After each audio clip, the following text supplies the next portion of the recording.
Vous avez publié chez Gallimard La Révolution du féminin, qui balaie en 300 pages l'histoire de l'émancipation des femmes et le nouvel âge du féminisme, que vous allez jusqu'à appeler la nouvelle condition humaine.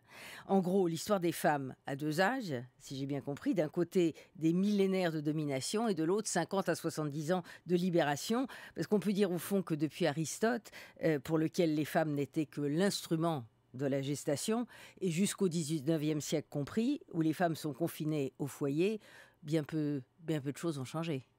Oui, c'est l'illusion que donne en réalité la rupture de la modernité démocratique. C'est-à-dire que on pense que pour nos sociétés occidentales, le grand tournant, c'est le XVIIIe siècle et l'entrée dans l'ère de l'égalité entre les individus. Sauf qu'il se trouve que les femmes sont restées à côté de ce processus et jusqu'au XIXe siècle y compris.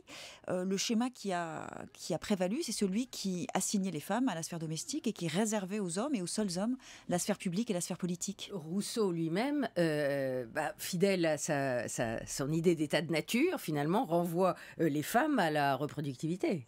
Oui, alors c'est sans doute un des plus terribles. Il a des passages, notamment dans l'Émile, qui sont glaçants sur ce qu'il considère être le destin des femmes, qu'il envisage d'ailleurs dans une perspective très négative. On comprend que les femmes lui font peur. Quoi qu'il en soit, Héloïse, qui est la compagne d'Émile, se trouve cantonnée dans les rôles les plus domestiques et les plus mineurs.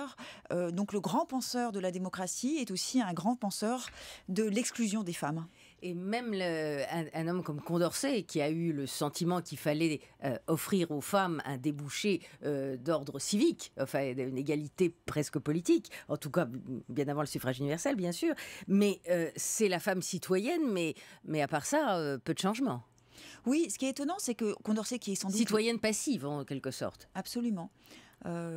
Condorcet est le seul à défendre peut-être la cause des femmes avec Olympe de Gouges au moment de la Révolution française, mais il a du mal, comme tous ses contemporains, à sortir de ce schéma hérité effectivement de l'Antiquité grecque. Et donc le 19e siècle, c'est la femme au foyer jusqu'aux premières luttes féministes. Voilà, on considère que la façon dont les femmes participent à la vie de la société se fait dans le cadre de la famille. Les femmes sont les éducatrices des futurs citoyens, mais elles n'œuvrent pour le bien commun que dans ce cadre circonscrit.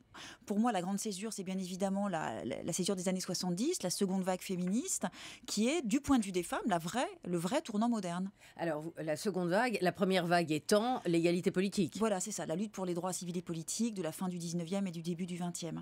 Ensuite, l'égalité économique, j'imagine, qui d'ailleurs a pris, même au 19e, une forme de lutte des classes. C'est Engels qui considérait que l'homme était le bourgeois et la femme le prolétariat. Oui, il a des formules assez amusantes où il considère que le véritable amour dans un couple ne pourra advenir qu'à l'ère du socialisme, quand les hommes se seront affranchis notamment de la condition de propriétaire. Seuls les prolétaires, selon lui, peuvent être de vrais amoureux.